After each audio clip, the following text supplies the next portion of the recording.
Friends, any activity you are doing to get any monetary या financial reward तो वो economic activity है। लेकिन जो आप दया, माया, ममता, काइंडनेस या सोशल सर्विस या उसके लिए जो एक्टिविटीज करते हैं वो नॉन इकोनॉमिक एक्टिविटीज हैं। इकोनॉमिक एक्टिविटी का पिलर होता है एक्चुअली मॉनेटरी रिटर्न या रिवॉर्ड, और यहां पे मॉनेटरी रिटर्न या रिवॉर्ड नहीं चाहिए, सोसाइटी का भला, नेशन का भला या लोगों का भला एक्सेट्रा। जो हमने पहले इन दोनों का डिफरेंस पढ़ा था, इकोनॉमिक एक्टिविटीज मोर होता है, ये लेस होता है।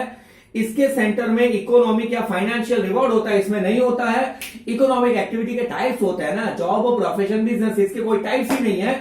इकोनॉमिक एक्टिविटी बाय इंडिपेंडेंट है, लेकिन नॉन इकोनॉमिक एक्टिविटी इसके ऊपर डिपेंडेंट है। देन पहले वाली इकोनॉमिक एक्टिविटी, एनी एक्टिविटी या economic activity undertaken to earn profit, उन्हें क्या कहते हैं? बिजनेस। एक्चुअली बिजनेस, जॉब या प्रोफेशन, तीन में एक बात कॉमन है, economic activity.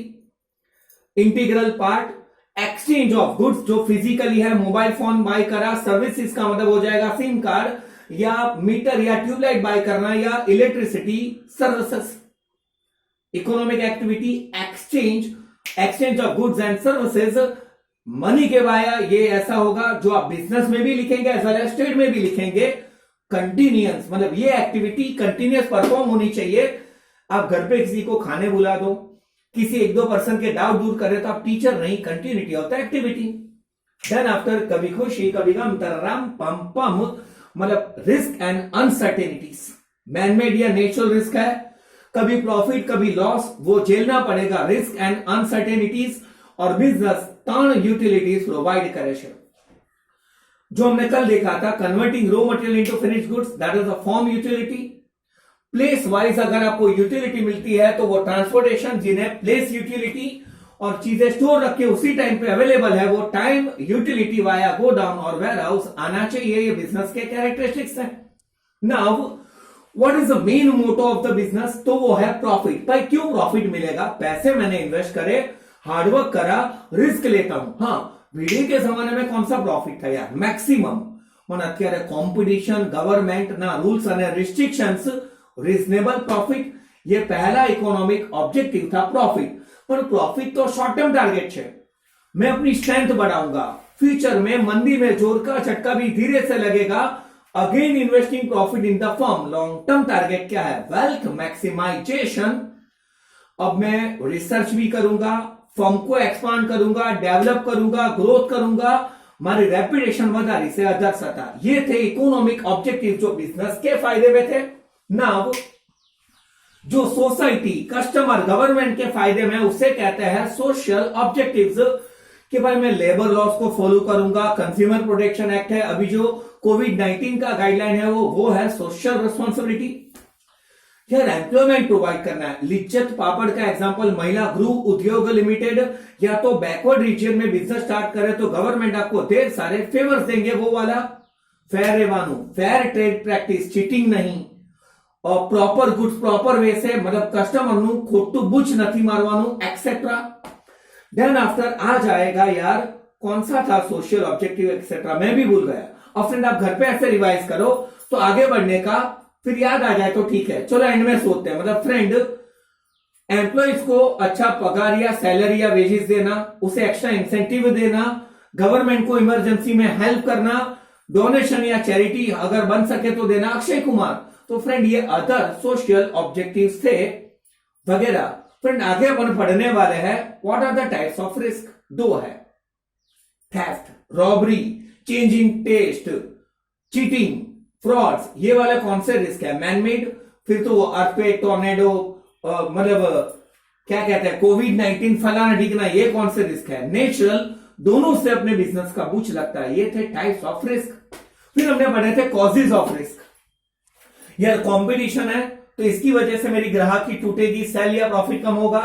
Threat of substitution, मैंने आपको एग्जांपल में कहा था, जैसे कि सैमसंग ने मोबाइल को सैमसंग ने नोकिया को रिप्लेस करा, एंड देन आफ्टर जो एमआई है उन्होंने सैमसंग को रिप्लेस करा।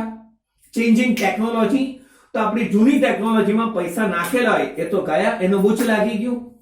લેજિસ્લેશન, કાયદો બદલાઈ ગયો। जीएसटी डी मोनेटाइजेशन, जो गाइडलाइन कोविड-19 में फॉलो करना है वो, તો કાયદો પણ કોઈક જગ્યાએ ફાइनेंशियल बुच थोड़ू मारी सके।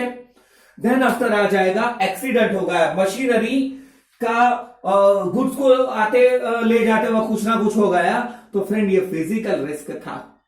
ये थे कॉजेज ऑफ रिस्क। टाइप्स कहे तो टाइप्स, कॉजेज कहे तो कॉजेज। मैं तीनों तीन का डिफरेंस बता दूं तो इस बहाने कैरेक्टरिस्टिक्स भी आ जाएंगे। मेंटल और physical work performed under, yes boss, someone via fix salary और वेजेस, वो जॉब या एम्प्लॉयमेंट हो गया। Then after getting specialised knowledge of any field given to the society by charging fees, ये प्रोफेशन हो गया। An economic activity for profit, वो क्या हो गया, business. In a job the reward is known as salary और wages, यहां पे रिवॉर्ड को कहते हैं फीस और चार्जेस, और यहां पे कहते हैं प्रॉफिट। यहां पे रिवॉर्ड सर्टेन होता है जॉब में, इन दोनों में वो अनसर्टेन फिक्स नहीं होता। अहिया टाइमिंग फिक्स हो जॉब में, अहिया फिक्स नहीं हो, कभी फिक्स नॉट फिक्स, कभी सर्टेन कभी uncertain. Job is dependent activity, profession dependent पण छे, इंडिपेंडेंट पण छे, અને business is thoroughly independent activity. Job में इन्वेस्टमेंट जरूरी नहीं है ना, वो तो कौन करेगा, ओनर। प्रोफेशन और बिजनेस के लिए इन्वेस्टमेंट जरूरी होगा ही होगा। कहां पे ज्यादा रिस्क एंड अनसर्टेनिटीज है, बिजनेस। कहां पे माइल्ड है यार, प्रोफेशन। कहां पे लोवेस्ट है यार, जॉब में। जॉब में कॉन्ट्रैक्ट के रूल्स एंड रेगुलेशन होंगे, प्रोफेशन में एसोसिएशन के रूल्स एंड रेगुलेशंस होंगे, और यहां पे बिजनेस के रूल्स एंड रेगुलेशन। टाइमिंग तो आ गया फिक्स, कहां पे और कहां पे नहीं, retirement benefits and etcetera job में मळे, आ बने में न मळे हो तो यहां। और प्रोफेशन में डॉक्टर्स भी होंगे तो अलग अलग के फीस का स्टैंडर्ड अलग अलग होगा, वो आपके एक्सपीरियंस, नॉलेज, क्वालिफिकेशन के ऊपर बेस्ड होगा। एक एमबीबीएस हो, एक एमडी हो, आना चाहिए दोस्तों। फिर क्या पढ़ा था, मैं तो भूल गया यार, फिर क्या पढ़ा था फ्रेंड। जो इकोनॉमिक एक्टिविटी है, दो पार्टीज होता है, बायर एंड सेलर, मनी होता है, एक्सचेंज होता है, और एक्स्ट्रा लिखा था लीगल एक्टिविटी। मैंने कहा था भैया इन्हें होमवर्क में भी मत लिखना, पढ़ लेना। Trade, exchange of goods and service against money, और गुड्स और सर्विस, इन्हें क्या कहा जाएगा friends, trade. The trade done with in the boundary of the nation, border of the nation, वो इंटरनल ट्रेड है। वही ट्रेड बल्क, लार्जर क्वांटिटी में हो, कस्टमर को डायरेक्ट नहीं, आप रिटेलर को बेचेंगे तो वो होलसेल ट्रेड है।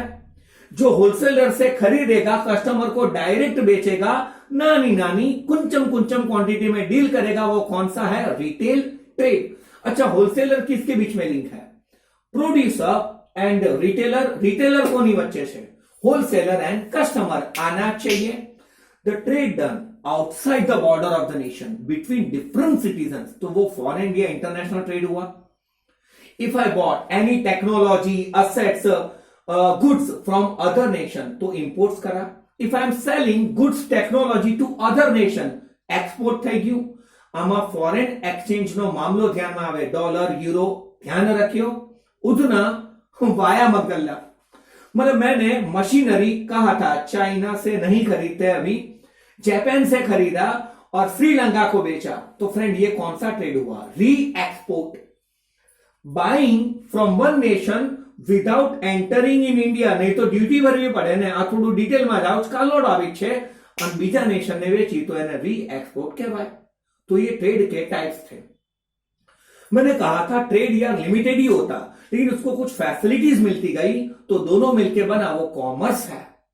Trade plus other auxiliary aiding और helping services known as commerce. Commerce का कनेक्शन सी स्क्वायर किससे होगा, सर्विस, बैंकिंग, जो फंड या finance, insurance, transportation, communication, agents, वो पोवर्ट लाल उसकी वो शादी, मैट्रोमोनियल साइट्स वगैरह वगैरह वगैरह। मतलब फ्रेंड कॉमर्स में रीजनेबल रेट पे सर्विस मिलेगी, डिमांड ओरिएंटेड होगी, इकोनॉमिक एक्टिविटी, एक्सचेंज वो तो कॉमन है, और उसमें ये वाले बैंकिंग, ट्रांसपोर्टेशन ऐसे ऑक्सिलरी सर्विसेज होंगे। डिमांड ओरिएंटेड का मतलब होता है by expecting future demand in present. ये कॉमर्स के कैरेक्टरिस्टिक्स थे। फिर हमने second last topic of the chapter पढ़ा था exchange of goods service against money, goods और सर्विसेज, तो वो ट्रेड है। ट्रेड वत्ता अदर ऑक्सिलरी सर्विसेज, वो क्या है, कॉमर्स। ट्रेड का मीनिंग नैरो है ना कॉन्सेप्ट, जबकि कॉमर्स का मीनिंग क्या है, वाइडर। मैंने कल मस्ती में कहा था कि फ्रेंड ट्रेड में कॉमर्स नहीं आता, कॉमर्स में क्या आ जाता है, ट्रेड। એટલે इन शॉर्ट गुजरात इंडिया में આવ્યું, ઇન્ડિયા ગુજરાતમાં નહીં. ટ્રેડ કે લીએ જરૂરી ક્યા હૈ ફ્રેન્ડ? એક્સચેન્જ. અને कॉमर्स કોને સર્વિસ આપશે? तो कॉमर्स માટે જરૂરી શું છે? ट्रेड. और कल का लास्ट वाला पॉइंट जो टेक्स्ट में ऐसा कहा था कि in trade the parties are in proximity એટલે nearer to each other and known to each other. અને ये वो आपको अननोन અને फार अवे. मुझे ये फनी पॉइंट लगा. मेरे अकॉर्डिंग पॉइंट ऐसा होना चाहिए, या मेरी समझ में नहीं आया, जो भी हो, कि यार ट्रेड लिमिटेड होता है, बट वेयर हाउस है, एजेंट्स है, फैसिलिटीज से वो एक्सपांड होता है. वो कॉमर्स में लिख ले, मतलब with the help of commerce trade can be expanded. फिर same dialogue, converting raw material into finished goods, या things received from the nature, उसको मैंने इसके साइज शेप चेंज करा, उसके अंदर नेसेसरी इंग्रेडिएंट्स डाले और उसे मोर कंफर्टेबल या यूजेबल बनाया. इसे कहते हैं form utility the industry. Industry which is directly related to the nature. Book में तो एयर लैंड वाटर भी लिखा है. Agriculture, animal husbandry, poultry farming, कुकड़े कुक, सॉल्ट वाली इंडस्ट्री, विंड मिल, टर्बाइन, ये सारे कौन से इंडस्ट्रीज है? Primary industry. जो प्राइमरी से प्रोडक्ट लेंगे उसके ऊपर फर्दर प्रोसेस करेंगे. कलर एंड केमिकल्स मैंने एक्स्ट्रा दिया था जो बुक में नहीं. सिरामिक इंडस्ट्री, स्टील इंडस्ट्री, ये कौन सी इंडस्ट्रीज है? सेकेंडरी. और जो वो प्रोसेस करे हुए गुड्स, सेमी फिनिश्ड गुड्स, किन्हें भेजेंगे? लास्ट इंडस्ट्री, जिन्हें कहता है टर्शरी इंडस्ट्री. स्पेलिंग में ध्यान रखना, कल कहा था शायद IARY एंड में होता है, TER के बाद. टर्शरी में क्या होगा था? Industry which is directly related to the consumer. Bakery, perishable item, अपना मोची, कॉबलर, फलाना टिकना, तो ये टर्शरी इंडस्ट्री होगा. फिर हमने डेमो एग्जाम्पल देखे थे कि हमने गेहूं, गेहूं पका दिया, वो प्राइमरी. उससे आटा, फ्लोर बनाया, तो ये सेकेंडरी. और उससे ब्रेड या कुछ भी बनाया तो वो टर्शरी. कॉटन, तो ये प्राइमरी हुआ. कॉटन से यान या कपड़ा बना तो ये सेकेंडरी हुआ. और रेडीमेड क्लोथ बना तो वो कौन सा होगा? Tertiary industry. आना चाहिए दोस्तों. और कल हमने इसका सेक्शन ए और बी भी देख लिया था. तो फ्रेंड ये फुल टू रिवीजन है जो आपको कल के एग्जाम के लिए क्या करेगा? हेल्प. Okay friends. और कल की एग्जाम बहुत बिंदास और आराम से देना. मैं गाइडलाइन भी दे दूंगा कितनी मिनट में क्या कंप्लीट करना चाहिए, और एक गाइडलाइन एमसीक्यू में आप सॉल्व करोगे. तो पहले ऑप्शन देखोगे या आंसर सोचोगे? आंसर तो टिक करो. ऑप्शन जो इन्हें गुछवावानो नहीं. 1 मार्क में कट टू कट लिखना है. 2 मार्क्स में कोई कहता है सर 2 ही पॉइंट्स लिखे तो नो, पॉइंट्स 4 लिखना, लेकिन कंटेंट कम कर देना. मतलब हम जितना एक्स्ट्रा बताएंगे उतना अच्छा पड़ेगा ना. 3 या 5 मार्क्स आंसर में.